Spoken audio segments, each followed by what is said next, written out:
Hey everybody, it is Sean Gibbons from the Communications Network. How are you? I see folks just starting to enter the room down there. You are not, you are listening to something, you can hear something, I hope. It is the song You Will Be Found from the recent Broadway production, I think it's out on the road now, or was, called Dear Evan Hansen. This song is called You Will Be Found. Our presenter, Charles Vogl, asked me to play this, big hit in his house, and definitely on the list of things I'd like to see when we're all able to venture back out into the world and get back into the theaters. But listen to this as we go. I'm going to take you through just a little bit of housekeeping as folks are entering the room. So I'm just going to yak at you for a quick minute. First, I hope that you know you are here for a webinar with Charles Vogl. He is the author, award-winning author of The Art of Community, and more recently, Building Brand Communities. I'm going to tell you a little bit more about his background in just a quick minute. He had a really cool life and experience, so I want to explain to you where he's coming from. Hey, Bill, how are you? So Bill knows the drill. So if you would, the first thing let's do is just, this is as much as anything, it's community gathering. Let's go into the chat. That's that little thought bubble down there at the bottom. Use your finger, your cursor, whatever you got. Now let's go into the chat. I'm going to join Bill in here, and let's make sure it's set to all panelists and attendees, so you're talking to everybody. Mine is preset, so I'm just talking to Charles and Tristan.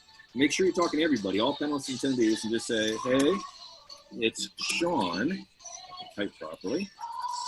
And then we've been doing this thing from Brene Brown called the two-word check-in. She's a professor down at the University of Houston. If you will, Michelle, tell me how you're doing in New York. So 2 words. And Philip, you're doing well and happy to be here again. Glad to have you. 2 words, how you doing? Where are you from? How you doing? Those 2 words. Let's see who else is with us. Good and healthy, Michelle. Great. Aparna, how you doing, buddy? You're excited to see him here. You saw Charles at Sundance. Very cool. Jennifer, how are you? It's great in sunny NYC.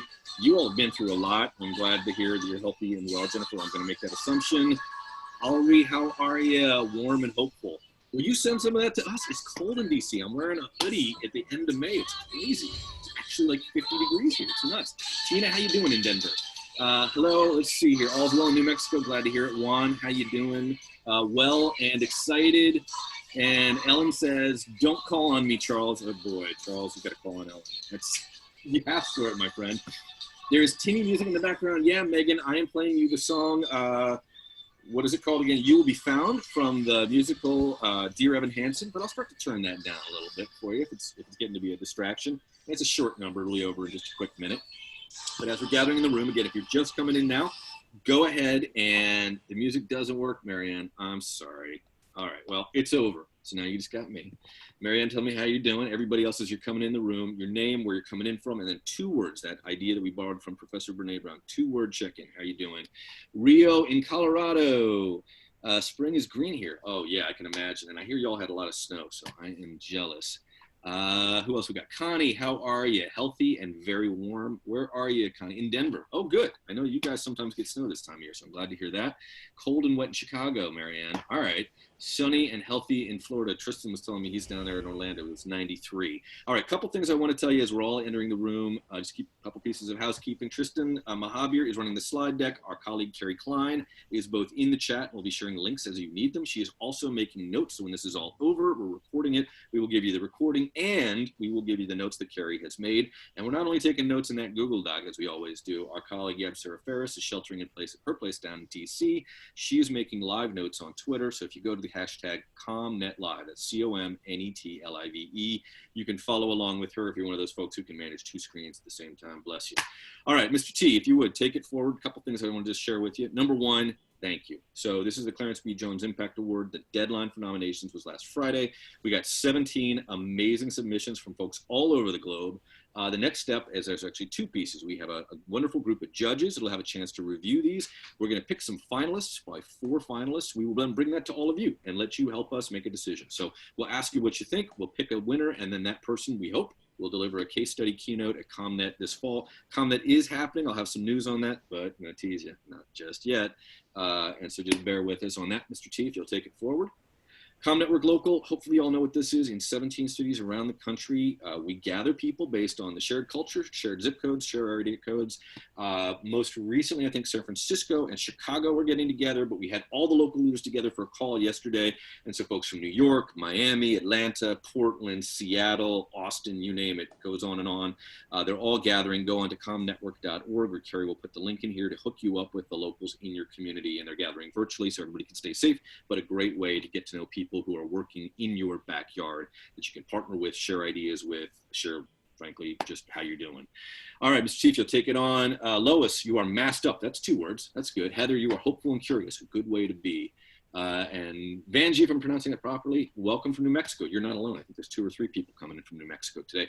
Other thing I want to tell you about, this COVID-19 crisis comms triage kit. You built this. We helped. It has been used now by literally, it's crazy to think about, but tens of thousands of people from all over the globe have been grabbing this thing.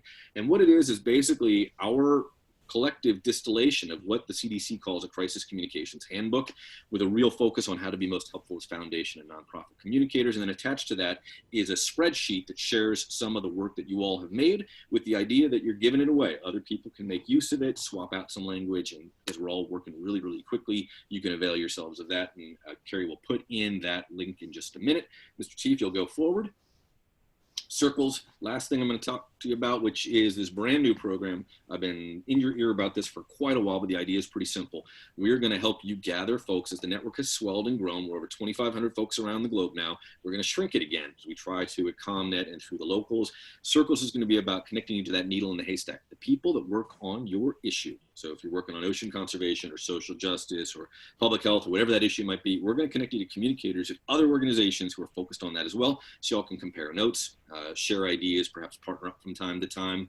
We are also going to gather you based on the jobs you do. So if you lead a department, we're going to put you in touch with the department heads. If you're the person who leads digital at your communications department, we're going to hook you up with those folks. So more on that, literally emails going out inviting you to participate there. And we're going to make it free for this year because of COVID-19. So you have to be a network member, but there will be no additional fees for the time being. Perhaps that'll change in the somewhere down the road, but for now we know it's really important to build community, and we're focused on helping you to do that. So eyes on your inbox for that in the not too distant future. Okay, so that is all the preview to the actual show, which is Charles has given me a quick intro. I want to make sure I get this right, so you're going to see me reading off of a very small screen with very bad eyesight. If you all see me in my specs, I got Coke bottles.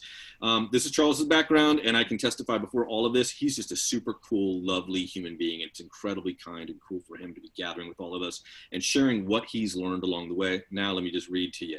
He supports leaders working in technology, finance, and government grow more effective in creating change. Using principles drawn from 3,000 years of spiritual traditions, he teaches how to build critical connections for leadership that impacts generations. Back in his 20s, he ain't that old, but he's no longer in his 20s, Charles served in the United States Peace Corps in northern Zambia. Stephen Lanford, you'll appreciate that. There, he witnessed inspirational community inside of his rural village. After the Peace Corps, Charles founded Broken English Productions in New York City. His PBS projects touch on topics such as education, school reform, and civil rights advocacy. His film work won many awards, including the Amnesty International prestigious Movies That Matter Award. He's the author of 3 books. First one is one you may know. It's an award-winning international bestseller called The Art of Community, and it shares how both community and belonging can be built through time-tested principles and rituals. We're going to talk a lot about that today and in the weeks to come. The book is a guide to creating meaningful connections that enrich both individuals and humanity. It won the Nautilus Book Award for Business and Leadership. His 3rd book, it's just out now, called Building Brand Communities, speaks specifically to organization leaders connecting people important for success. Charles is also an advisor to Google's global programs and a founding member of the Google Vitality Lab, where he collaborates to innovate healing in our era. Google's doing some super cool stuff in this space that's a little bit beyond just going for search. You're going to hear more about that in a quick minute, so please join me in welcoming applause. And I guess maybe you do that by putting up the little symbol to our guest, Charles Vogl. One other thing. At a certain point in this presentation, Charles is going to call on a couple of you. So here's what it's going to look like. I'm going to call on you. You're going to put your names up. Ellen, maybe you're already one of them, in the chat, and the hand-raising thing on Zoom, if you know how to do that. We're going to pick two of you. You'll be added as presenters, and you'll get to actually get a kind of a live consult with Charles. Last thing, we're going a little longer than usual. Charles has a lot to share with you. It's all incredible. He wrote a long book. We're going to distill it down to about an hour. It's like the Cliff's Notes version. So allow for that. And then we're going to give ourselves some space on the other side to do Q&A. We've built in about half an hour for that. So with all of that, psyched that you were here, grateful that you were healthy. Know it's been hard, certainly has been for us. And with that, Charles, sir, you want to take it away? Well, thank you for that that introduction, and thank you for the invitation. I'm seeing the list of participants in front of me, and I'm moved that in this time where we all have families to keep safe, and in this group, jobs to take care of, and communities we're worried about, that you're all taking time to log on here to learn something. And I really honor that time, and I want to make sure that we do our best to make sure that we move the needle for those of you who are paying attention, and hopefully we can enrich you in some way that's relevant. As far as we use the time, I'm not going to pretend I can fit a whole new book into the time we have, and I think I would just be full of hubris if I tried. So we'll touch on a couple topics that I hope are relevant to this audience, and then you'll know whether and how much you want to seek more because it's relevant to the work that you do. I have some slides here, so I'm going to go ahead and share my screen. First things first, I want to be really clear about something that obviously Sean invited me to be here with you today. And I'm an expert on bringing people together, creating community, and creating belonging. And I want you to know that we know that that's true because, of course, he mentioned I've written 3 books. And here they are. Before we continue any further, I'd like to be really clear about something. The reason that I could write 3 books, the reason that I can talk about this, the reason I'm able to speak to smart people who know smart things and hopefully push the conversation forward is because I spent years feeling really lonely. And when I say feeling lonely, I mean like occasionally cry alone at night, kind of lonely. I mean, wonder if I'd ever have the kind of friends that I wanted, kind of lonely, and wondered if I'd ever find the place where I knew that I belonged. And unfortunately, in this medium, I can't see you all. Only you know whether any of you listening right now have ever had those thoughts, and of course, the feelings that come with them. There was a long journey for me to get out of a place where those thoughts no longer distract me.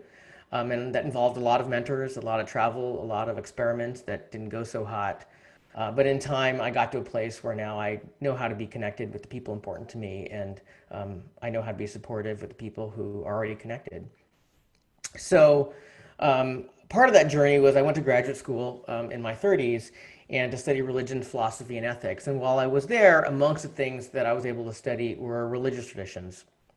And I remember sitting in class and being really stunned to learn that there are spiritual traditions that have stayed together for well over 1,000 years.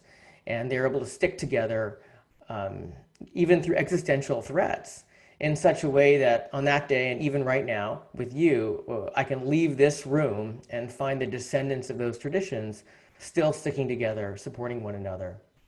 And I realized that there was a lot of wisdom there for our time that we could use, that in some cases just lost to our contemporary leadership. And so that's what inspired this particular journey. And this is how I think of all of my work, coming from this wisdom. I like to think that nothing I say is new. It's just distilled and translated from another time so that it's accessible and relevant to us. Moving on. The way I plan to use our time today is I'm going to just talk a little bit about the context of our era, which you all are familiar with because you're living in it, but we'll get some statistics to ground that. We'll also talk about why talking about this subject is important for people and organizations. You may already know that. Some people need me to spell that out and connect the dots. Then I'll talk about the terms that I use about community and right now brand community so that we understand how I'm using that term and how that can be relevant. I'm going to quickly reference the 7 ways that in our research and our work and in our interviews, we've discovered how organizations typically, or I should say most commonly, grow and are enriched by investing in connecting people in a type of community. And then lastly, I'm going to introduce one distinction from the book that is really relevant to our time that we've discovered in our talks with leadership, really helps them connect the people they want to connect if they don't understand that distinction. So that's how I plan to use our time. And then at the end of the hour, so on my time, Pacific time at noon, we're going to offer a gift to everybody in the communication network that's logged on. The book is actually not technically available now. It's coming out next month, but you can pre-order it at where you buy books. And so we're going to give a gift so you have an advanced understanding what's in that, and only for this group. So let's move on. First things first, let's talk about the problem. You probably are aware that we are living in a lonely era. The research does indicate that yes, in fact, we are living in the loneliest era in American history. I used to say this was the most lonely generation, but that is not true. Every generation, the boomers, Xers, Y, and now Z, are all lonelier than any generation before. And this didn't happen in a vacuum. There are forces in our culture that got us here. I don't have time in this format to go through those, but there's a reason why everybody you know is living in the most lonely era, and none of us asked to do it. When we're talking about leadership, this is important to understand, because when we go to our people, be those friends, colleagues, employees, or customers, and say, well, you should connect, we should create connection, we as a culture largely don't know how to connect. That's why we're so disconnected. And so it's really important that we understand that we need to bring lessons and some wisdom into the groups that we want to connect to really enrich what they're experiencing. This is no longer a niche concern. This is the title of a front page article of the Harvard Business Review written by Vivek Murthy, former Surgeon General of the United States. Vivek has subsequently released an entire book on this subject. My point is, even the Harvard Business Review has decided that this subject is so important. It's important for business leaders, and maybe that's important for you. Research shows that our networks have decreased 1/3, and yes, this does account for the fact that we are on social media. Social media does a fantastic job connecting us with people who largely don't care about us. It does a pretty cruddy job building the strong connections of people who share mutual concern and show up for one another. I know in one social media platform at one point I had over 1,500 friends. However, when I moved from Connecticut to California, I noticed that well under 300 people showed up to help me move. And that helped me know that the number of friends I had on social media may not translate to how many people I can turn to for help when I want it. We know that Americans have fewer confidence than a generation before to talk about what we call important subjects. And even more scary, the number of people who have no one to talk to about important subjects is increasing dramatically. And we could talk about even more dire issues about suicide and health effects. Those are widely written. I'm not going to go into that. I just want to give the sense that, yes, this is an important thing to talk about. I'm often talking about these issues to organizational and business leaders. And so I've pulled some research from some Yale researchers here, and this is all from their work. According to them, loneliness accounts makes employees 50% more disengaged. It translates to 37% higher absenteeism, and we see 49% more accidents for people who are lonely. And we know that the majority of Americans report they're lonely. So if you're an organization and want to know, should we care about this for our organization? Well, if you care about accidents, absenteeism, and engagement, then this may be relevant to you. So this is a time where I like to make sure that this is in fact relevant to the people who have shown up. Usually I'm doing this in a live room, and we can do it there. So in this format, given the limits of the technology, what I'm going to ask is, now that we've gone through some statistics about the scale of loneliness that we're all living in, and even more importantly, all the people that we're working around, socializing around in our family, I'm going to ask you to just take 1 minute right now and reflect on a time that you now recognize you were lonely, with two conditions. The first one is that other people didn't know you were lonely. And the second one is it was recent, i.e. not back when you were 10 years old. So we're just going to take a moment to do that. And then I'm going to invite two of you who are brave to raise your hand, and you can share that with me. And we can reflect that even us who are pretty competent with life, this is a relevant topic for us. And as you're doing that, just a practical thing, just add your name to the chat if you'd like to share, and Tristan and I will promote you so you can actually be talking to everybody. And I know it's a big ask, but this is a community. We're all friends, I think, before anything else. So it's a safe space. And there's no intention of embarrassing anybody here. No, and we've all felt this. It's just true. I felt this a lot. Me too, ironically, but a lot and frequently in public. Mm-hmm.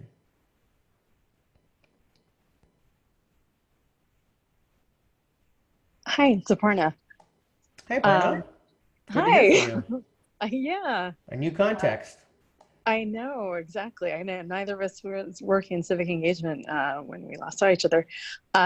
Like you, I moved to California somewhat recently, and I don't think I've ever been as lonely as Los Angeles. I think made me So feel. you're living in Los Angeles now, Yeah. and you recognize you, like half America, are experiencing loneliness. I think just by virtue of going from a city like New York, which is a very good place to be alone without feeling lonely, Yeah. versus Los Angeles. Well, So I I think acknowledge that's you the for context. being brave and for all of us on this call and sharing that. Can I ask you a few questions about your experience in Los Angeles? Yes, Are there many people living in Los Angeles, or just you? quite a few. Second Okay, largest so you're city in around the other country. people, is my point. Yes. And do you have access, or do you know somebody with a cell phone? Yes. Okay, and you're still feeling lonely. I think the desire to pick up the phone and use it as a phone until recently wasn't quite as explicit as it is now. Yeah, yeah. And you speak the local language of Los Angeles? Yes. Right. Well, I think obviously these are, I'm teasing you with these questions. You are not the only one in this call who's in a place with over 1 million people around you. You speak the local language and you have access to a phone, and then lonely sets in. And the reason I like to start this way is to point out what you already know and we're talking about is none of us have to go very far to find people who really would like someone to connect with and would like someone to reach out and make connection easier. And since we're living in such a lonely era, we don't need to pretend that there are people squirreled away somewhere, but those of us living in major cities with cell phones would really love to know somebody who connects us more. And you are a competent professional who's part of this network, and your experience is like so many of us. And so I'm delighted that you can help us re-understand that this is an issue around us all the time. So thanks for being Charles. brave. Thank you. Right. Verna, give me a call when this is over. We can chat. Okay. And will one other person be brave and help us understand how relevant this is for this community here? I think Heather's about to join us. Heather? Hi, this is Heather from Albany, California in the Bay Area. Mm-hmm. So Heather, you recognize the time that you felt lonely or feel lonely that was recent and others didn't know you were lonely? Yeah, I actually, I live alone, and I was experiencing bad asthma at the beginning of all this a couple of months ago. And so all my friends and family decided it was just safest to stay away from me for my safety. I got really lonely, and I actually called a therapist to talk about it. And she said that I should share with my friends that I was feeling lonely. And I don't know why, but I had all this shame around being lonely. And when she said that, I got really anxious, but then that was kind of my homework for the week, was to do that. And not everybody responded the way I wanted them to, but for the most part, I got positive reinforcement. And then, the universe kind of provided me a little bit of extra social time. My neighbors do a Friday night happy hour and are outside, and we all stay far apart. And it was really nice to have some time with people, and I'm getting to know my neighbors in ways that I never knew before. And yeah, so Heather, so really helped. Yeah, so it sounds like that there are a medical issue that interrupted your life, and there are people who care about you, and in responding to care about you to make sure you're safe, that created context where you noticed that loneliness increased. Exactly. Is that right? And in Aparna's case, she had a transition in life. She's a perfectly competent adult who speaks English with a phone, and that transition, there's a change there. And what I love about these two examples brought forth here is we all know people, we are all experiencing change.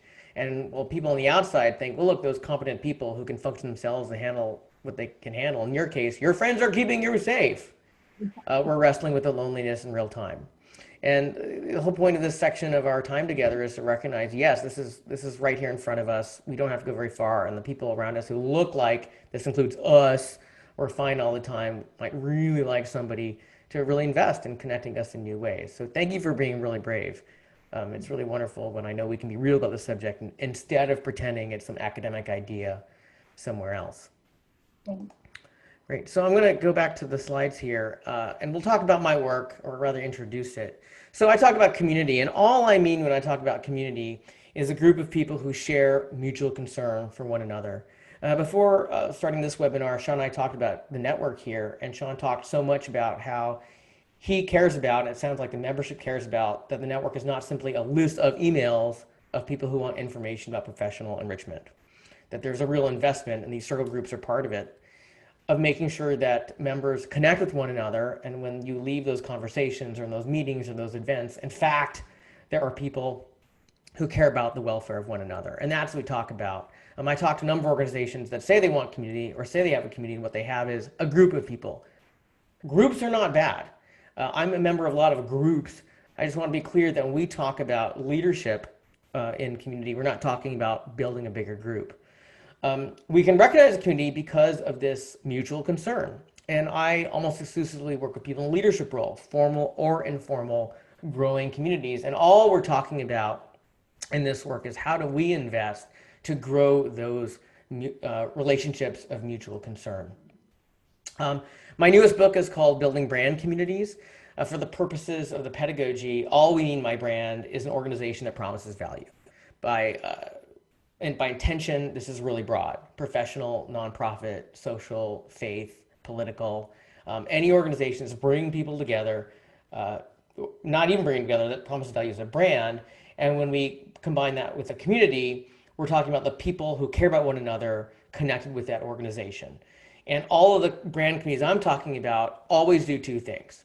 They serve individual members, and they serve organizational goals. And you can imagine if you're trying to build a brand community and it doesn't do one of these two things, it's really, really cruddy and it's not going to survive. And of course, this communication network is a fantastic example. If members don't get enriched, you're leaving. If the organization can't serve its goals, it can't sustain itself. So all the work is helping people in a leadership role like this understand, how do we do both things in a way that keeps us authentic and makes it worthwhile? So in our research, we distilled 7 ways that we notice that organizations are enriched by investing in this. So I'm just going to quickly mention them. Obviously, they're all written in the book. The first one is innovation, understanding how you can newly serve people or the world. Increasing customer and stakeholder retention. I have a photograph of people in Harley Davidsons. Harley Davidson actually credits the survival of that company in the mid-20th century by, for the first time, connecting their customers around the enthusiasm of the brand. And now there's over 1 million members in that. Just one example. Marketing, when you have something to take to market, when you have a community of people actually connected who care about that field or that pain, you can go to market much more easily. Customer service, how do you serve the people who are using the product or service that's being offered? A great example here is Apple. Any Apple user can, 24 hours a day, every day of the year, find somebody, often not paid, to help them with their Apple product because they're connected in ways that they want mutual success. Talent, recruitment, and retention. And this can be employees or volunteers if you're a nonprofit or a political organization. How do we get the people we need for succeed and then keep them around instead of treating them as a transactional relationship? And this is an example of Patagonia that figured out a long time ago to have the people they wanted, they had to treat them in a way that they'd want to stay around. And that in part means that they know, the employees know the company cares about their success. And one of the ways that shows up is they provide childcare in, I believe, unprecedented ways for their field. Advancing movements.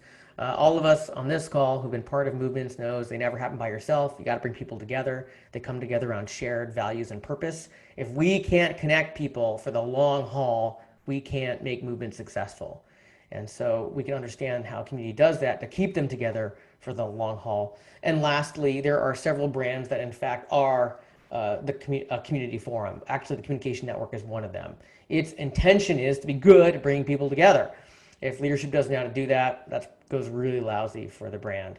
This is important in our era because with digital technology, we see unprecedented scale in brands as community forums.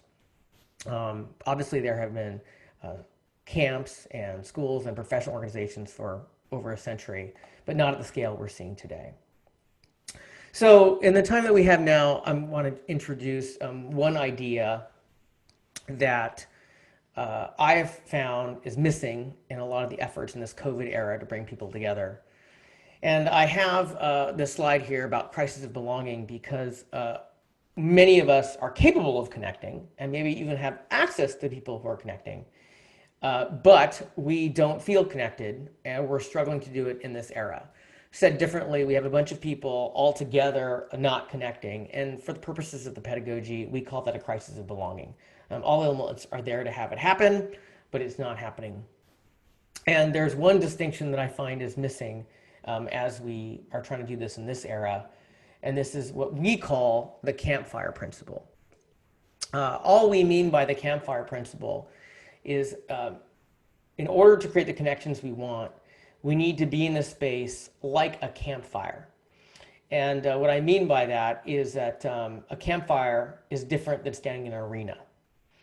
My hope is everybody on this call has had a moment that you can reflect on where you notice sitting around a literal or figurative campfire, you had conversations that created connection that were more connecting than other conversations you've had. It wasn't the burning logs, although burning logs are fine. What we find is there are at least three we call conditions that help that happen. And the first one is it's when we invite people into a place where they have proximity. They're physically or digitally close enough that they can have a possibly intimate conversation. In that space, there's the permission to have that intimate conversation. And lastly, all the conditions that would distract away from that possible intimate conversation are taken away. So in a physical space, that could be, is there a football game on a TV above my head? Is someone trying to sell us drinks every 10 minutes? Is there a band playing so loud we can't talk to each other? Like whatever it is, the leadership, formal and informal, has handled that. And very often when I go into organizations and they want to talk to a community expert and say, how do we connect more?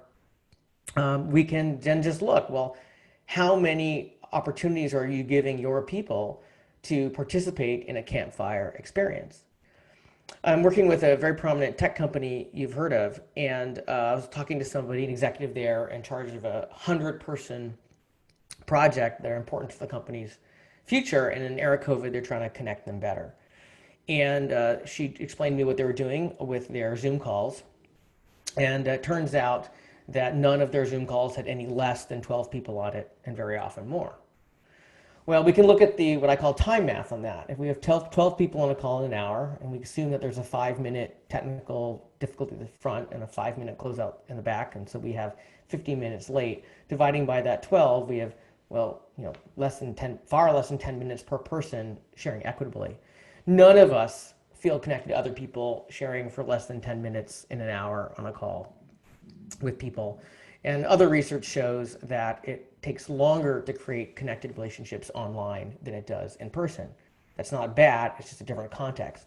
So as we even make it more difficult by putting lots of people in a room, it gets even harder. And so when I explained to her this campfire principle, we need to notice how are we creating spaces like a campfire in this way. We watched her look onto space off camera, and we could watch on her face scroll this realization that everything they were doing was never going to work. She's not bad. She's certainly not stupid. She's talking to me. But this idea, this one distinction on that she needed to create spaces where people could connect was missing from all of their efforts. And this also is important when we create physical events, which I hope happens again.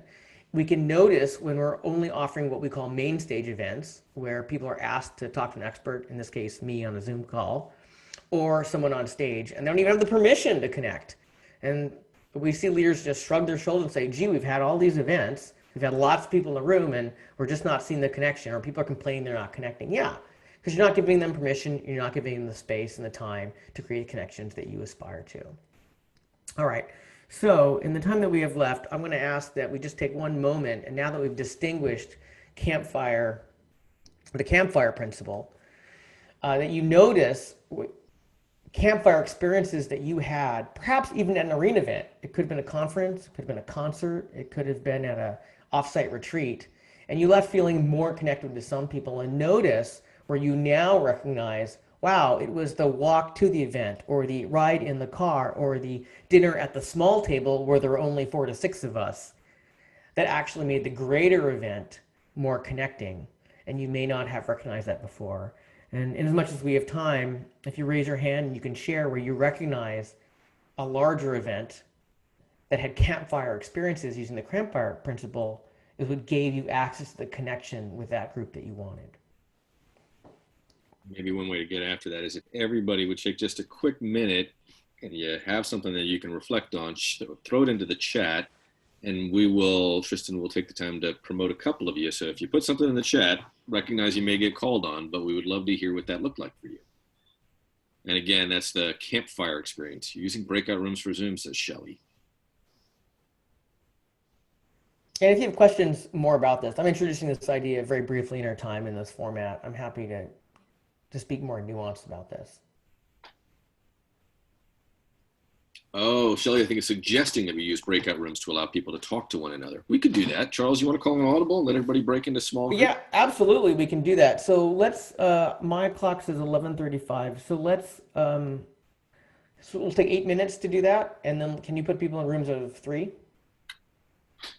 Tristan's saying, I don't think we can do that on a web. Oh, yeah, that's right. So this is one of those Zoom things. Zoom, when you're in a meeting, you can create breakout rooms. But in a webinar format, which is like this, and we do this in part because of security, because people get Zoom bombed. In fact, we did it in a network board meeting not too long ago. We can't create breakout rooms. Well, I think I just want to put on the record here for all this. I think it's a fantastic suggestion. And when I'm teaching about these subjects in a room, that's exactly what we do. And we're all wrestling with how to make this time rich with the technology we have in this era. And we know where we want to go from here. Well, Marianne is sharing that, and y'all can read this for yourselves, but I'll read it out loud in case you are on the phone or you don't have the chat open.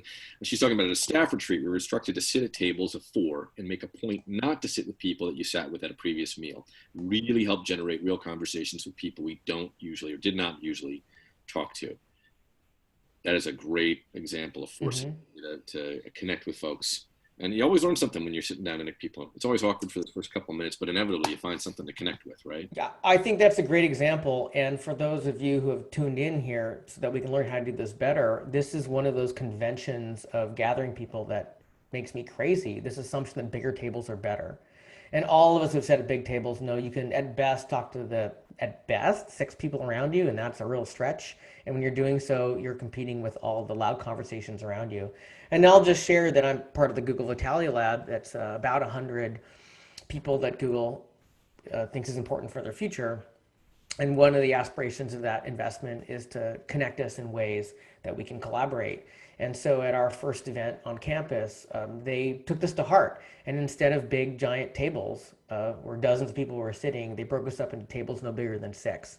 And that way we could spend those long meals together just learning about each other without the distraction of others. And it worked fabulously. But it takes bravery for a leader to say, I'm not creating the big table. It's not helping us do what we want to do, especially in an era where we're already disconnected and most of us don't have the sufficient skills to connect at the level we want to.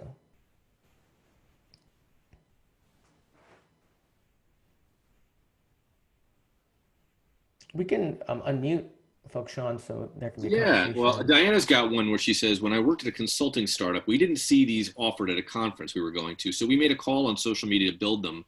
Myself and 4 colleagues met with 10 people each in one-on-ones to brainstorm ways to increase audience engagement at their museums. That's a fantastic example where the leadership at this conference didn't honor the importance of what we call the Campfire Principle. And for the purposes of the pedagogy, when we talk about the Campfire Principle, you can create campfire events, which is to say I can set a dinner for 6 people, not for 7, and that's been programmed. Or we can offer campfire spaces, spaces where only a few people can sit and quietly talk and have that intimate conversation. And I know when I go to an event, if it's all what we call arena space or main stage space, I know the leaders don't understand the Campfire Principle or they don't respect it. And here's a great example where attendees were missing that and they had to create it themselves, so the leadership didn't do it. So when we're investing our time and money and opportunity to bring people together, we can note where are we giving people space and time to do that if what we want them to do is connect. Now, if all we care about is broadcasting, and you, Sean and I are broadcasting now, fine. That's the format we're planning. But if we wring our hands and wonder why our people, members, customers, employees, colleagues aren't connecting, we got to look at where we're giving them opportunity to do that. Right. Shelley shared in the chat, another example is using the conversation threading technique of World Cafe conversations. I have to confess, I'm not familiar with that one. And I would remind you, for some folks, I can see all of the comments, but if you wouldn't mind, it takes a little extra step.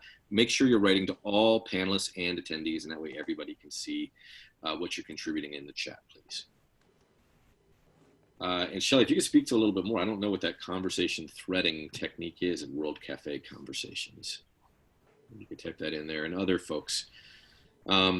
I'll give you an example while we're waiting for folks to throw a few things in. Y'all, for those of you who are maybe with us in San Francisco for ComNet 18, Charles is just across the bay in Oakland, so I don't know if you knew this was going down, but there was a large national labor dispute between Marriott and a couple of the other big hotel chains, and it unwound across the country. And as it happened, the banquet workers and the housekeeping staff in San Francisco at a number of Marriott hotels all walked out. It happened 4 days before we were supposed to gather for our annual gathering. And we had, by happenstance, created these community groups upstream. The idea was to connect people and just start conversations flowing in smaller groups, 10, 15 people, before we got to the conference, so that you walked in the door knowing if you folks were having virtually been introduced. Well, when we decided that we couldn't cross the picket line, that was out of line with our values, we did not want to disrupt those people's right to seek out their own dignity and their own fairer wages in their dispute with the company. We had to recalibrate and move and invite folks to potentially move their hotel, but also be mindful that we were going to move all of the programming off campus. We were going to go to, as it turned out, we rented a theater, and we rented another hotel that was unaffiliated with any of the big chains.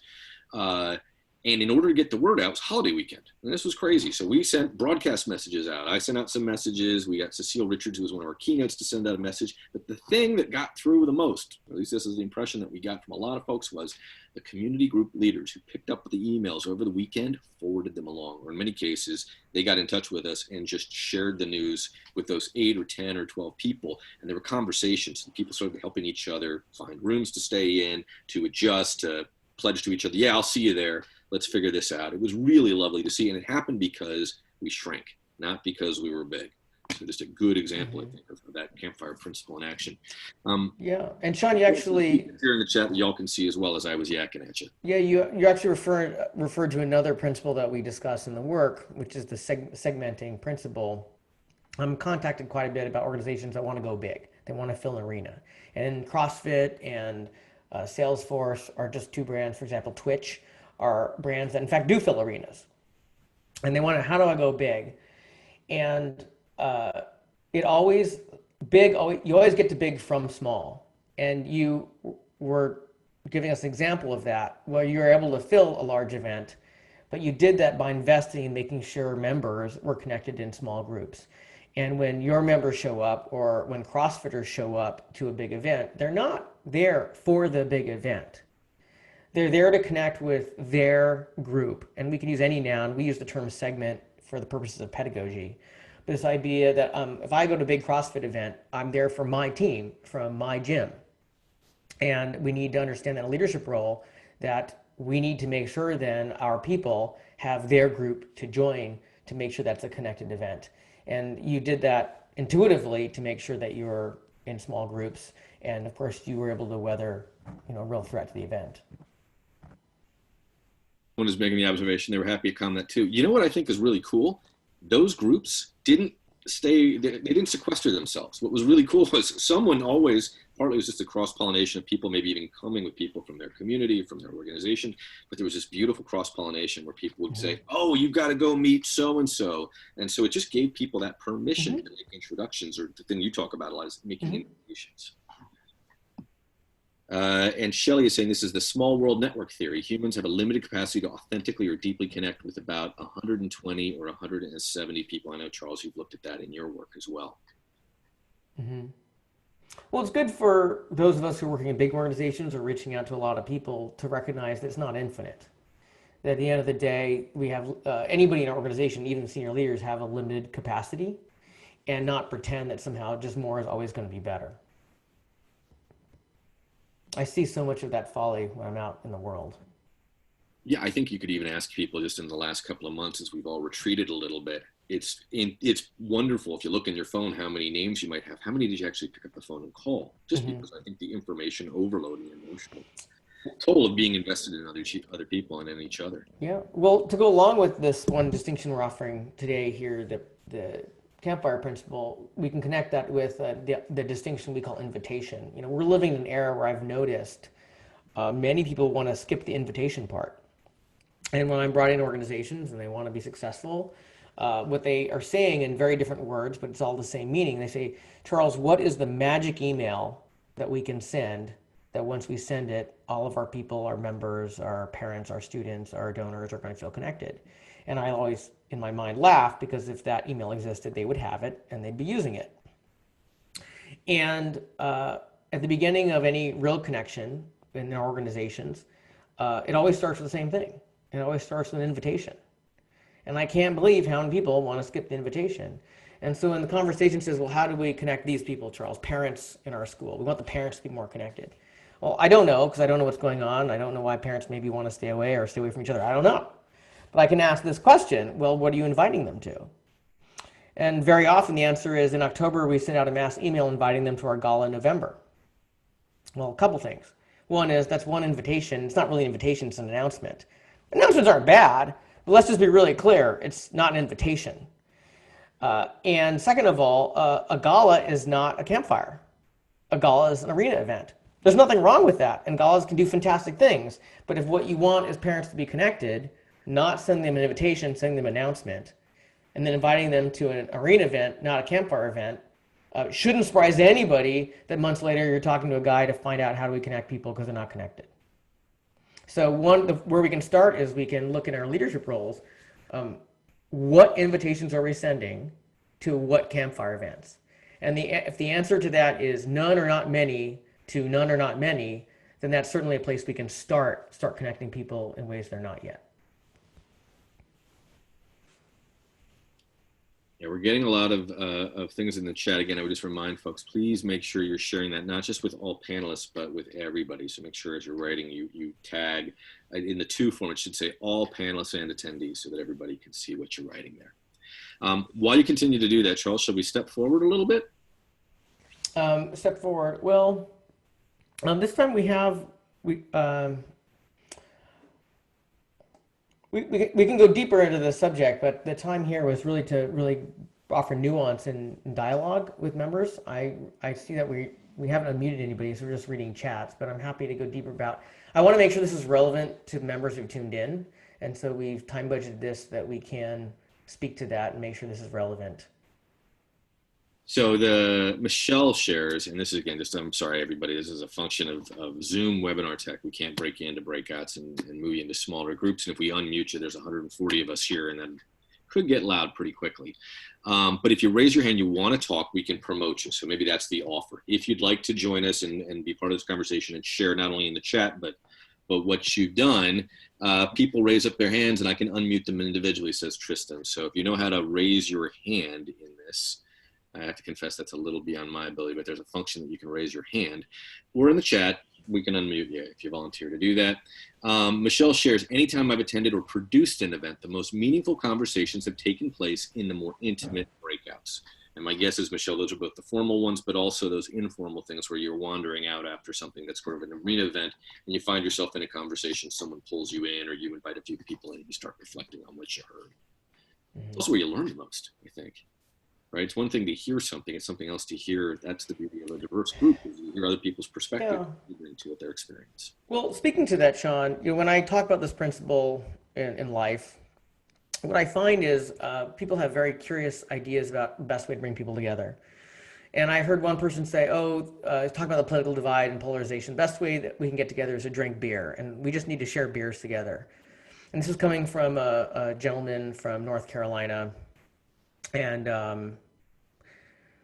I don't drink beer in North Carolina in pubs myself, but he was convinced all we need to do is just drink more beer together, in this case, in North Carolina. And I remember hearing from one executive who flies around the world because of his work, and he shared that the best way to get to know somebody is by traveling with them. And he does a lot of trips to Asia, so that means flying to Beijing. And I hear all kinds of curious stuff. And what I've noticed is they're referring to campfire experiences. In both those experiences, they're going to a place where they choose who hears what. They're there for a long enough time that they can have intimate conversation. They feel permission to have those long conversations, and the distractions to have that conversation are handled. But they haven't distinguished Campfire Principle, so they think that it needs to be beer or a plane flight. And I have to explain, you don't need to fly to Beijing to connect with your staff. You can do that in California. You just need to notice what's going on at the plane, that's where you like to connect with people. And as far as the North Carolina conversation went, what I heard as a Asian guy in Oakland was, oh, you'd like to connect with me if I go to where you're comfortable doing what you like to do around the people that you feel safe with.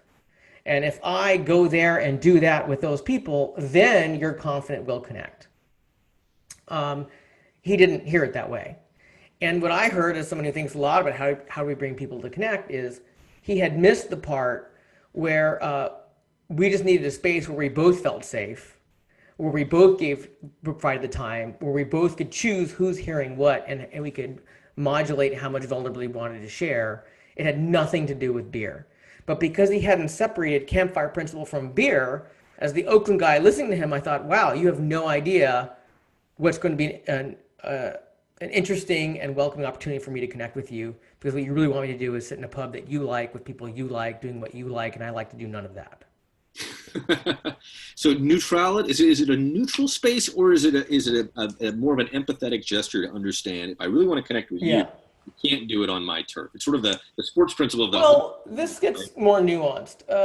As I do write in the book, so we don't need to summarize it all here. The space needs to be what we call safe enough. Not absolute safety. If there's no absolute safety, then there's no risk. If there's no risk, there's no vulnerability. If there's no vulnerability, it's really hard to get connection. But it needs to be safe enough. And in our leadership role, we need to recognize that's going to differ with a whole number of factors: socioeconomic, ethnic, age, geographic, political, right? Me hosting an event in a casino in Las Vegas because the space was cheap is a really wrong place to host events for a lot of organizations I talk to, right? And there's no quick answer, but what we can look at, is this space safe enough? And once we have the Campfire Principle, and we said, okay, we need to make it safe enough, and they need to be close enough. We need to handle all the distractions, and we need to make sure that they have permission to have that conversation, not be distracted by a main stage. Bill has he just put something into the chat that I think is interesting. Y'all can read it, but I'll throw it out there for everybody who maybe doesn't have the chat in front of them. He shares that I've had meaningful campfire experiences that were unsustainable after the fire died out because one or more of the parties, including myself, didn't put in the work. Exemplifies that making connections isn't difficult, but nurturing them is. Circle back to the first question introduced here, and yeah, this can lead to loneliness. What are your thoughts? Yeah, Bill, you've touched on a really, really, really important subject, that there's this fantasy out there that somehow you just do a little thing with an email, or maybe you buy some nachos and community happens. And everybody I know who's actually built a legit community, and the communication network is almost certainly an example of this. It's a ton of work, and Sean, we'll see if you nod at this. It's about 5 times the amount of work that people think it is. Okay, there's nodding there. Not 10% more work, not 50% more work, 5 times more work. And if nobody's willing to do the investment, it's not going to happen. I was at a conference that was talking about bridging the political divide in our country right now. And they were talking about the success of community meetings that were being held somewhere on the East Coast, and how they were so fantastic. And they just invited the community members in, and then they had this conversation about their aspirations for America. And I was just rolling my eyes in my seat, because I knew it was totally an inaccurate representation of what was going on. And they were speaking about it evangelically, that this is what other community leaders should be doing around the country. Get a room, have some fried chicken, and invite community members in. And then when I raised my hand and they called me, we had a deeper conversation. Yes, what I suspected was true. There were pillars of the community who had spent years developing the trusted relationship that way, when they went to prominent members of that city and said, will you please come to a room and have a conversation about how we can be citizens together and make our city safe and peaceful, then the conversation could happen. Years of investment by many leaders had to go in before that community event that they were celebrating happened. And until we had that conversation, they were blind to it. And the reason I bring it up here is I don't want anybody on this call to think, oh, all you do is order nachos, schedule a room, and have people show up and it'll happen. It might happen, you might get lucky, but usually there's a lot more investment, and for the purposes of pedagogy, 5 times more than you think. Yeah, and I would offer, this is, and I think this is why your work is just so darn interesting and so relevant to people doing communications work. It is the yeoman's work, and it is the blind spot that so many of us have. We tend to jump to the outcome or the result, and we tend to, when we evaluate, forget the fact that like the beautiful, most meaningful thing that has legs and could endure and spark something extraordinary is the thing that's hardest to see. It's that building of community, right, and nurturing it over time. But so many people just assume, to your point, you create the arena event and you've done it. Right? The arena is actually 1,000 people have 1,000 reasons to go do whatever it is you're offering them. And at the end of the day, what they're going to find meaningful is not the information that they heard. Hopefully that's useful to them. But what will make it deeper and richer is the sideline conversations that happen just before and just after that really help the brain interpret that information and also give that feeling of connection. I don't know about you, but we talked about this. I'll say it out loud to everybody here. I think most conferences suck. If you ask me the loneliest I've ever been, it almost always involves being in a big public space where I am supposed to have a lot in common with the people. And because maybe I'm feeling shy that day, or I expect that I'm somehow doing it wrong, I just don't feel any connection with folks. And it's, I walk into my room, I eat a meal, maybe make awkward conversation next to me, and then wander home in a couple of days. This is why I wrote the book, Sean, because those organizers didn't provide you what we call containers for you to have the connection. So you as a functioning, articulate adult couldn't connect in a room of hundreds of people. And the time we have left, Sean, I just want to make 2 points. I want to finish with an anecdote that helps me understand this work better. I want to share, speaking of, it takes more work than people think. I interviewed people at Twitch. Twitch is, for those who don't know, is an online platform with over 200 subscribers. And people connect on Twitch largely to watch video games, videos. Oh, not 200, just to correct you, not 200. It's, we talked about this the other day, it was millions, right? 200 million, I'm sorry. 200 million subscribers. And one of the stories I got from Erin, who's in charge of their global groups around the world, she told me how they buy them tokens, they buy them gifts to celebrate their members. And they bought, at one point, Twitch-branded beach balls for the Hawaii group. And because of Twitch's purchasing power and the volumes they buy in, the beach balls came to about $1 each. And she talked about how when the members got it in Hawaii, they lost their minds with enthusiasm to get a Twitch branded beach ball in Hawaii. And here's the folly. Some executive looking at the spreadsheet and say, you got this much bang for $1. When we throw these events, we're spending so much money per person at each event. We're not getting this much buck. Why don't we just buy more beach balls? And her point was, and this is why I'm bringing it up, it wasn't the beach ball. It was the relationship her team had set up over years that when that beach ball was received, that cost $1 because Twitch buys so many of them, the beach ball celebrated the relationship. And we can't separate the investment, the time they put in for relationship, and the pictures of people going ecstatic over beach balls. So just before we, our time before we, I can stay on the call for some extended time if there are questions we want to field to make sure that this subject is relevant to you. Now that you've already tuned in, I can stay on after the first hour.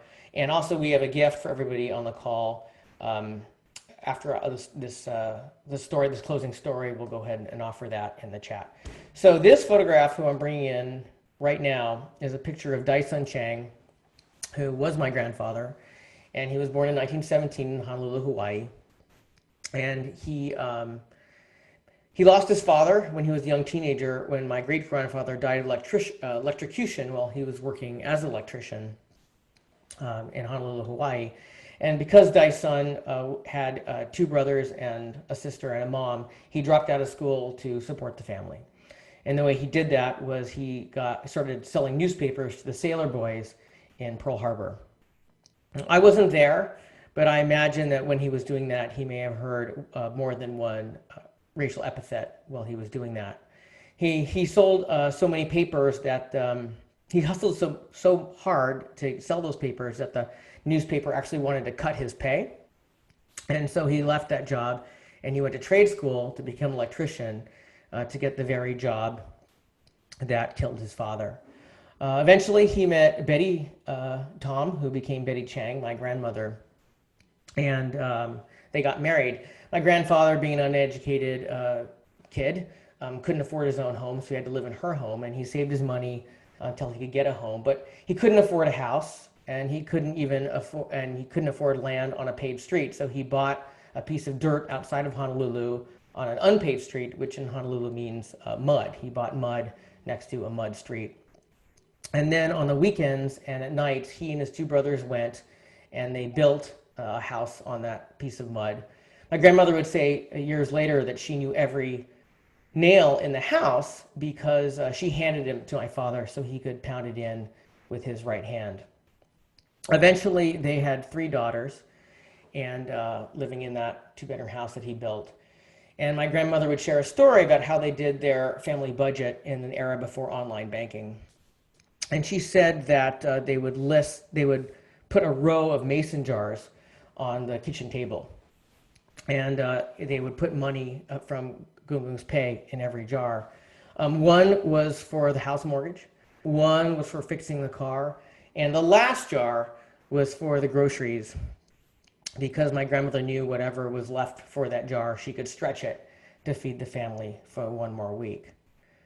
The first jar was for their private school tuition for their 3 young daughters. And sure enough, after 20 years, my mother and her 2 sisters became the first generation in my Chinese family that got a college education. They went to the state school up the street in Manoa. I share this story because I got a fancy education, and I'm the kind of guy that Sean reaches out to speak to literally hundreds of professionals, because there's the possibility that we can do something that enriches your professional lives. And when I spoke to my publisher for the first time, they took me seriously.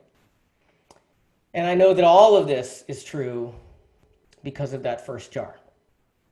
We take away that first jar, and I'm not on this call with Sean, and I don't have a publisher who takes me seriously. Or said differently, it was about the commitment every day, seemingly innocuous, toward a goal that would take a long time.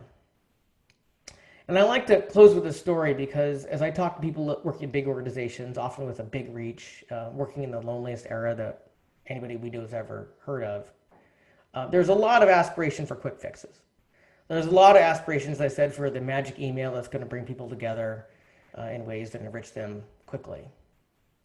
And this story from my family reminds me that most things that we care about, what really matters is that we take a seemingly small commitment regularly over and over and over again.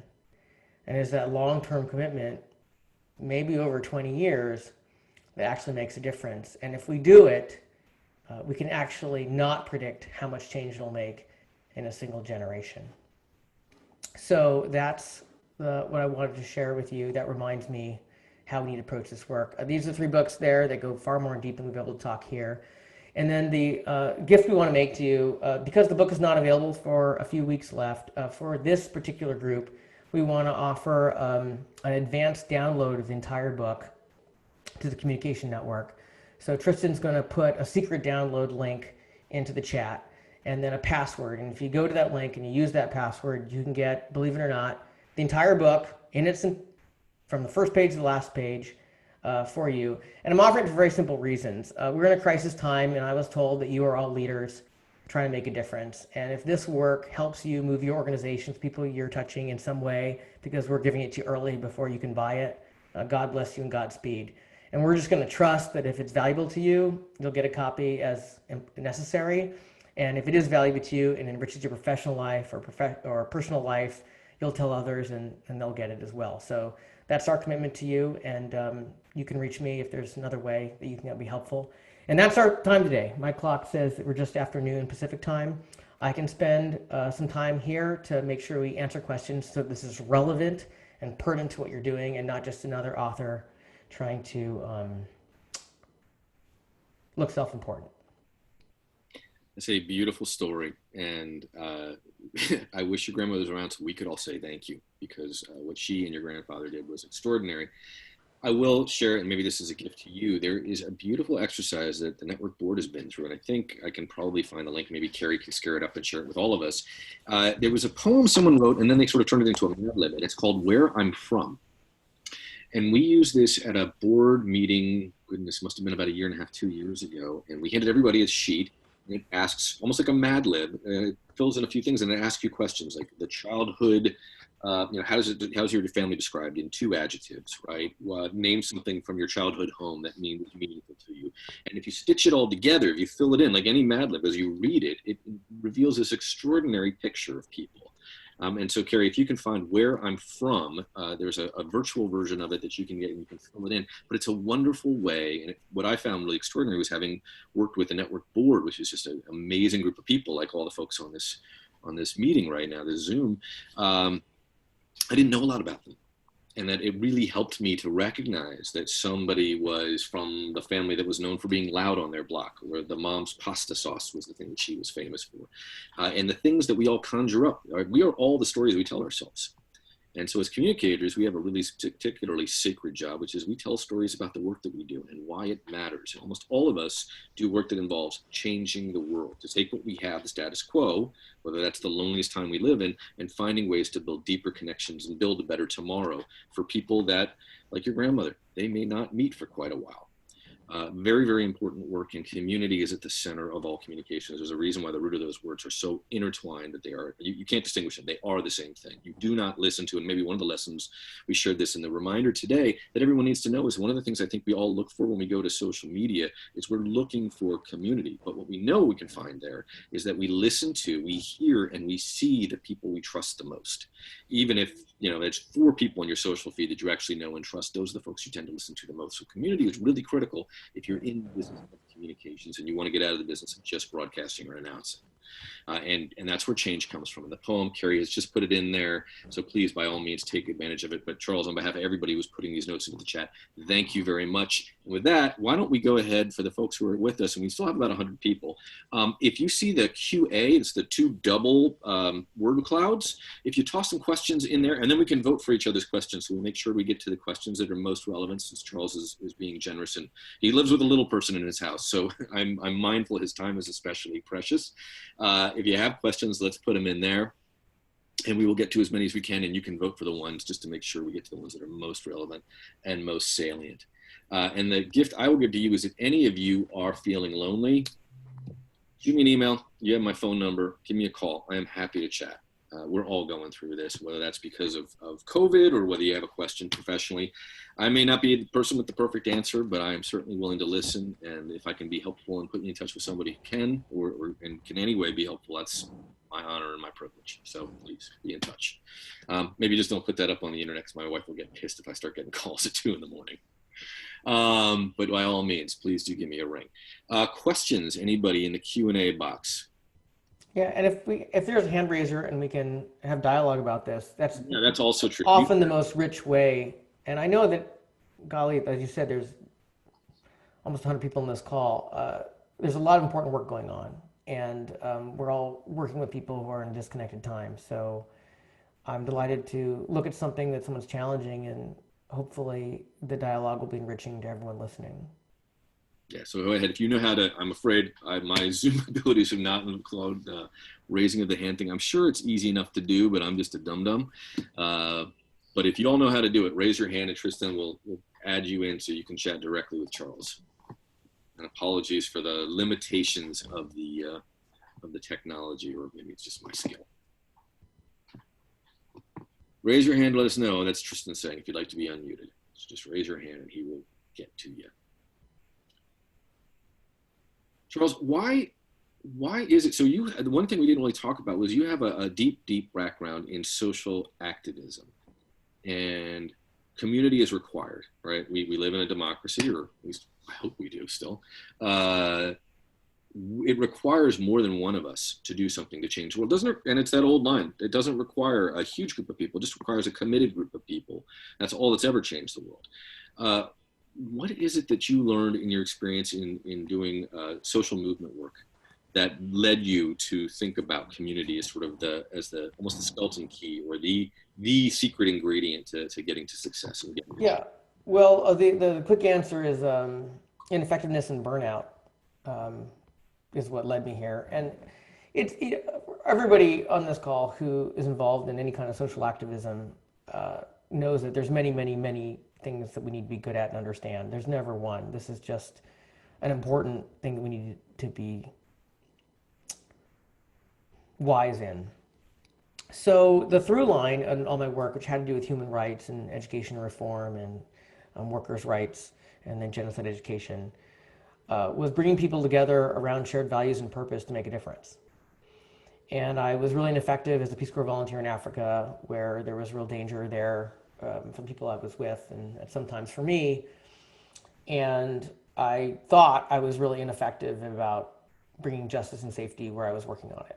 It turns out I was not totally ineffective, but it looked that way at the time.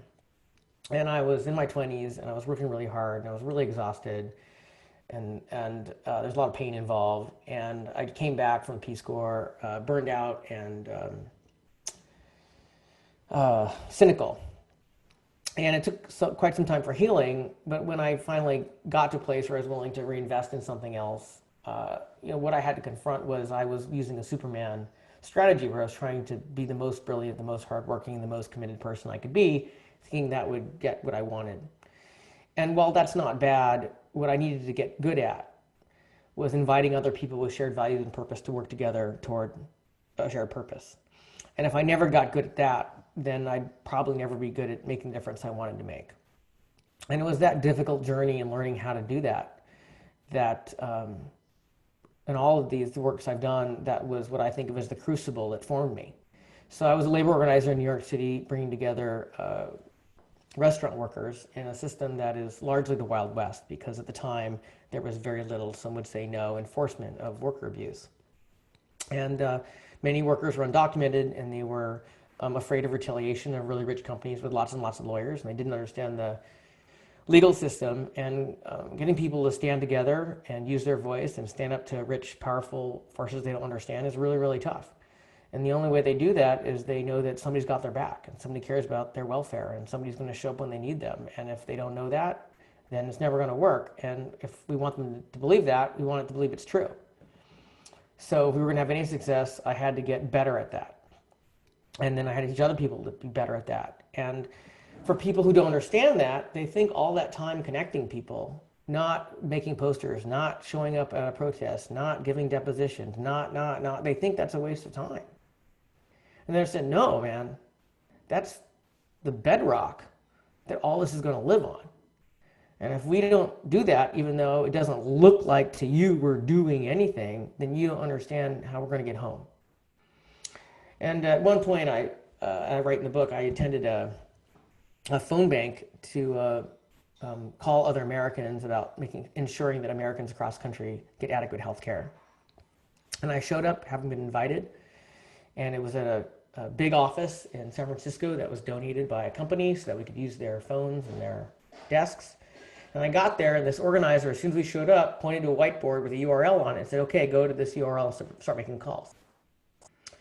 And I was aware then, as I'm aware now, for Americans to get adequate health care, hopefully for the next generation, it's going to take years and years and years and years and years and untold hundreds of thousands of volunteer hours to get there. And we're not going to get that commitment from the people to put in those hours if when they show up in an office room, you point at a URL on a whiteboard and say, sit down and start calling people.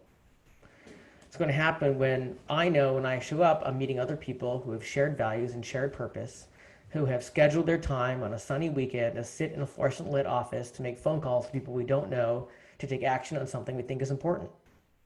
And when I know that I'm regularly going to show up and participate with those people, I'll keep showing up. If what I know is I'm going into an office that's not mine, a desk that's not mine, on a phone that's not mine, to look at a whiteboard I've never seen before to make phone calls, I'm probably not doing that very often.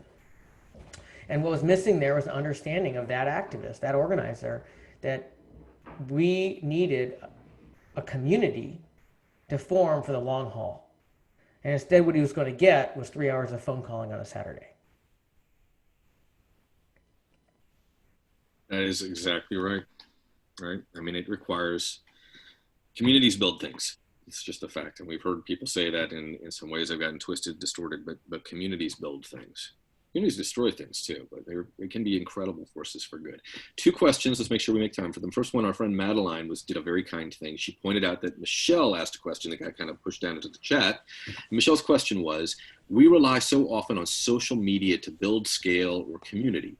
Do you think there's any way to build campfire style intimacy in that format? Are there ways to build campfires online? Yes, absolutely. And there are ways to use contemporary social media tools to do it, but they take, just like doing an event in the real world, they take intention and they take planning and discipline, and then cadence. Cadence meaning it happens over and over. So we know that people typically, I'm using very broad strokes here, connect after 3 to 5 intimate experiences. Usually no less than 3, hopefully by 5. Which is to say, if you're not getting your people, your participants into 3 to 5, then they're probably not really connecting. You have what we call a mirage community. It might look like community to someone on the outside, but it's not actually a community. And by the way, a lot of communities that brag how successful they are and how quickly successful they are, they're really mirage communities. We write about that in the book so that you're not distracted by emulating people who don't really have community but love to brag about how in one concert or one retreat or one conference, boom, they had this big community. Just like I talked about those community meetings, they said, oh yeah, we just had a community meeting and we had this fantastic community. Like, no, you didn't. You had people who worked for years, built trust, who then created one event, right? So we know we need 3 to 5. So the first is you need to look at your cadence. How are we going to create more than one and not pretend one-off's going to do it? We need to look at invitations and not announcements. Announcements are not bad. They're not invitations. We need to invite people into that space. And part of the invitation means they know that somebody wants them to be there and somebody will notice if they're there or not. That doesn't mean you judge them or you create coercion if they don't show up, but Sean would have noticed if I didn't show up today. It matters to Sean that I show up. By the way, Sean invited me. I was really clear. Sean was expecting me to be here. This is the opposite of a general social media event. We need to put people in spaces small enough that when they do show up, they can create that connection, which is to say not arena spaces. And by the way, 12 is an arena space. When I'm programming, I usually put no more than 5 in any given hour of connection. In fact, I don't usually put people in rooms bigger than 5 ever. Whenever I'm consulting and people want to listen to me, they always want to add 1 more. Instead of 5, how about 7? Because it's easier if we do 7. It's very expensive to add 1 more person. Everybody on this call can do the math. If we were trying to go for 5 and someone says, hey, let's put 1 more in, well, we're increasing by 20%. And if our time doesn't increase by 20%, we are stealing that connection time from the participants who have showed up in that room. If you have 7, make 2 groups, 3 and 4. It's not rocket science. But we need to understand leadership, why we're doing it, and then we need to do it. And I see that largely missing everywhere. So we need to make sure the space is, then we need to make sure the space is safe enough. And if you do look at my first book, Art of Community, that is held by the elder. Elders have a lot of different names. Typically online, we see the name manager. It's a community manager. You can pick any name you want. For the purposes of pedagogy, we call them an elder. We know they're an elder because they're in charge of the space. Priya Parker calls those people hosts. I think that's a great noun. There needs to be a host. Participants know somebody cares about there's an intention for the space and has articulated it. Sean articulated it in this call. This is an arena space, but he articulated this is why we're coming together.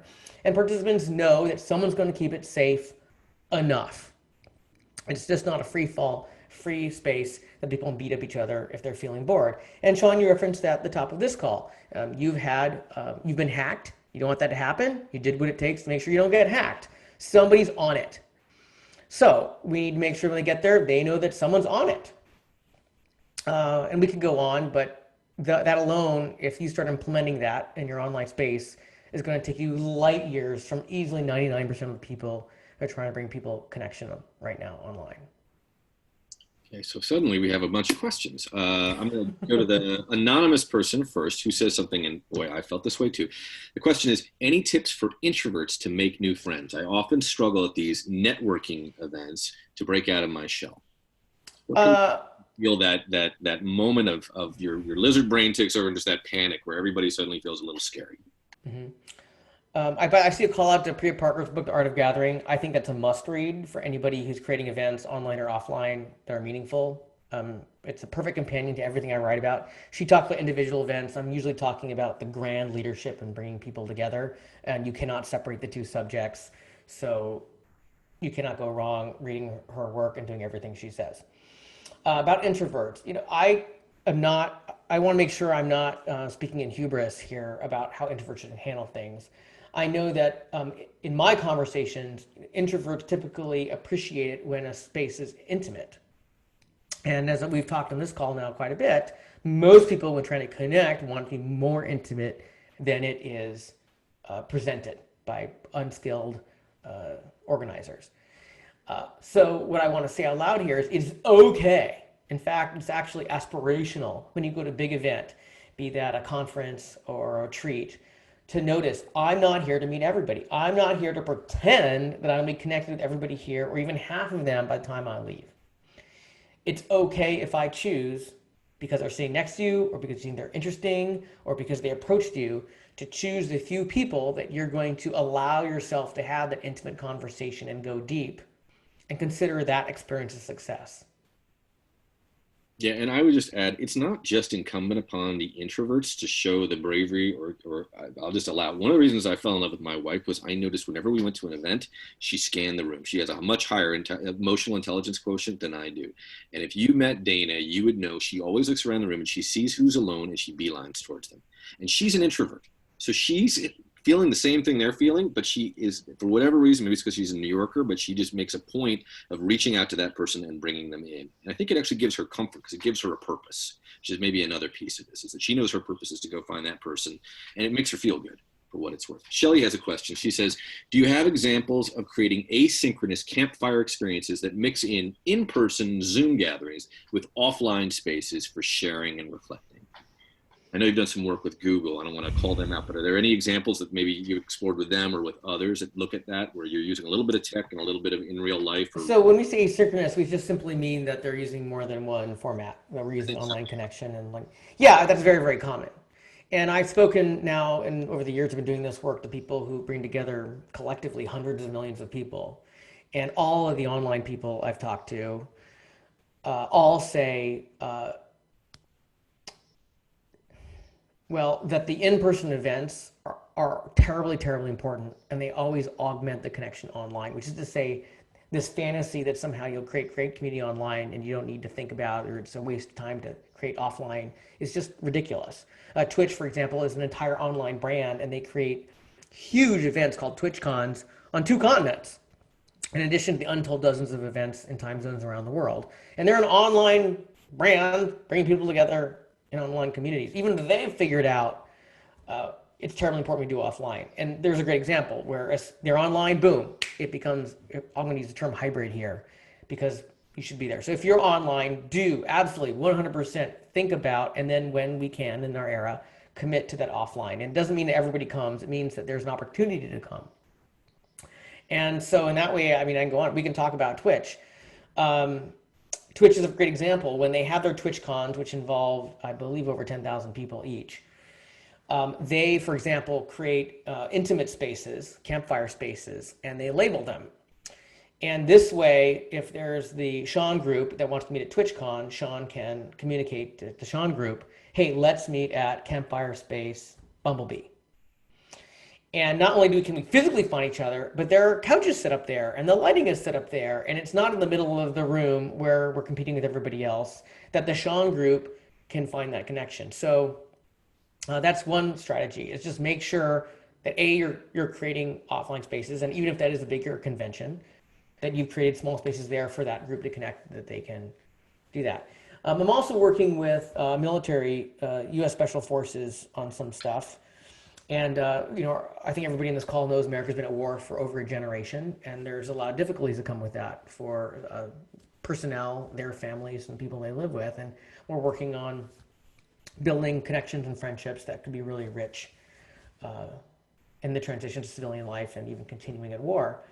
And one of the ways we're doing that is we're creating ritualized dinners to form friendships that would not form otherwise, with distractions of family and being active military personnel. And we know that we can't host enough dinners to create the friendships that we want. Too many people, and the time's not going to work out. So we're offering a platform where people then can connect after they connect at those dinners and continue the conversation. And a big part of that is giving them the opportunity to then create their own events, to step up in this case, informal leadership role, to host events, not waiting for us to create the next dinner for those friendships. So we're using that software as an extension to continue relationships that we're starting over a 3-hour ritualized dinner in a private room. Another question, Azad asks, how can brands apply the Campfire Principle on social media? So this is obviously something very much on people's minds. This has been challenging for me, managing a brand with over 1 million followers. Right. Well, first of all, I think it's great that they're followers are followers. Nothing wrong with followers, but a list of followers is not a community, it's a list. And let's just be really clear, and I write about this in Building Brand Communities, you know, many brands are best broadcasting. I buy a lot of stuff, and I don't want to invest in being a community of microphones. I don't want to be in a microphone community. But if there is a microphone that will be better at doing what I want it to do, then send the list the update, right? So first of all, the conversation has to be had of why have a community, and is it worth the investment? And if the answer is no, then God bless you and do what you're doing. If you want to have a community, then a whole bunch of this stuff has to happen. Not the least of which is there needs to be investment in the brand's part to think, what private spaces are we making that we can make safe enough that are going to bring people together with shared values and purpose, not just people who buy our stuff, but have shared values and purpose. And how are they going to be enriched there? Harley riders can ride their bikes without Harley Davidson, and they can buy helmets without Harley Davidson. So then why does Harley Davidson, what's Harley Davidson offering by creating the HOG community, Harley Owners Group? Well, it turns out Harley owners want to ride with friends, in this case, that have Harley Davidsons. And you can't do that if you're by yourself and no one's introducing you to the other Harley owners. And Harley Davidson doesn't just say, okay, we're going to create a list of rides and you show up. No, they actually buy insurance policies. So when those groups get together, they're insured. They're making those rides safer. Most of us, when we think of Harley Davidsons, don't think making riding safer for Harley riders. That's what they're doing. Turns out they also train their leaders so they know how to handle conflicts, and they know how to handle having a group of riders going through municipalities on big groups of bikes. They physically fly them places and train them and teach them about laws. So they're making sure that when you have a Harley Davidson and you ride, you are better at it and you're having more fun at it than if you're not connected to HOG. Obviously, if you don't have a motorcycle company, you're doing something differently, but the principle is the same. You got to answer the question, how are we helping our members, and I use the language be who they want to be. Motorcyclers learn how to fix motorcycles, they learn how to meet up, they learn the insurance rules, they learn the laws regarding having these rides. But at the end, again, what's the common is they want to be a Harley rider. They want to be in a community. So we need to answer the question, how are we going to help them be who they want to be? And unfortunately, many brands never get that far. And if you can't answer that question, this is probably going to be a really lousy investment on your part. Two things before we close. One is, obviously, we're living in this time where we're all, I think this is true for you all in the Bay Area and will be for a little while now, sheltering in place. Any thoughts on how this all might shift in light of the moment that we're in? Whenever it comes to the end point, there will be a time when we are able to emerge and be back out, perhaps in different forms for a little while, but eventually one can imagine 5 years from now, 10 years from now, we will be able to be in community in a way that we were just 3-4 months ago. there's a gazillion things that are going to change, and who knows how quickly or slow the change is going to happen. We were the loneliest era in American history before COVID started. It ain't better now. And we're lousy at connecting the levels we aspired to before COVID. And so everybody who's listening to me now, the pain is actually greater. And I'm very pessimistic because we didn't talk about the forces that got us to be the loneliest era of American history. And those forces are actually growing. I'm very pessimistic about where we're going, and COVID has just accelerated that. I'm optimistic about the difference we can make when we learn how to bring people together and just use very, very simple principles in the context we're in. Unfortunately, Sean, we are living in a desert. The desert is so dry that you don't need a very big watering can to make a profound difference. I wish it was different, but it's not. And so everybody who's listening to us right now, if you pick up a watering can and you start inviting people to, we talk about campfire events where they know they're going to be in a space safe enough, close enough, with permission, without distractions, to talk to you or a few other people. If you just start inviting people to those spaces, you are going to make a profound difference to the people around you. And I've learned now over the years far more than you know. This makes I'm me still shocked how much people contact me years later and say how important it was that I reached out to them at one point, and I had no idea literally for years. This is a great place for us to close, which is the dinner parties that you threw. And I'm going to allow, I don't think you're still, maybe you're a better chef now, but that was not your calling in life. You want to just share what that was? How you came to this work while you were at school? Yeah, well, I write about this in The Art of Community. I got to graduate school and I moved to a new place, and I seemed like the stupidest person in the room everywhere I went. And I was convinced I didn't belong there. And I reflected on the wisdom of some mentors and some wise sages. And my wife and I started hosting dinners in our home, which was just a 2-bedroom home there on campus, to anybody who wanted to share dinner with us on a Friday night. It was no more sophisticated than that. And beginning, we didn't know if anybody would show up or how many. And sometimes a lot of people showed up, and sometimes almost nobody. And that was really depressing on a campus of 15,000. But we kept doing it. We had a cadence. We let others know we would be there every Friday night. And it turns out, even though there were times where very few people came on a campus 15,000 because there are other things going on, after a year, the cadence allowed it to build a following, that we had regulars who came, who of course became very, very dear friends. And I would learn 5 years later that just by inviting regularly, the invitations changed the life of one of my friends named Milo, whose mother died during his first year in graduate school. And because of all the trauma and the stress and the culture shock, thought he was going to drop out. And he would later tell me 5 years later, because he knew that he was welcome in my home, he knew he wasn't alone, and he had enough community to get him through that time of his life. And he got that graduate degree, which changed his life. So it was a reminder to me that I literally don't know whose life we're changing by inviting them into a space where they can connect. And we can talk a lot more, 600 pages more, about how to do that better and worse, but we don't need to go there. The invitation into a space can change lives. I think we will leave it there. Thank you, sir. For those of you who are still with us, we're going to be announcing some news about Comet, but something you can do, maybe you're asking at the end of all of this, we've learned a lot from Charles. We know how crucial this is. Maybe you came because you've had those feelings of loneliness, or that understanding communication requires community. We're going to be inviting some of you, if you're interested, to join us and serve as community ambassadors for Comet this year. It's going to be a little different. That's all I'm going to give you right now. It's going to be a little different than what we might have expected. But I know for folks who've done it in the past, and I hope if you've done it in the past, you'll come back and join us again. It is an incredibly enriching experience. It's a great way to build community. I can't promise you you're going to make 70,000 friends, but you will make some amazing connections, and they'll endure. And it's a great way to also, and this goes without saying, it's what Charles did. It's leadership.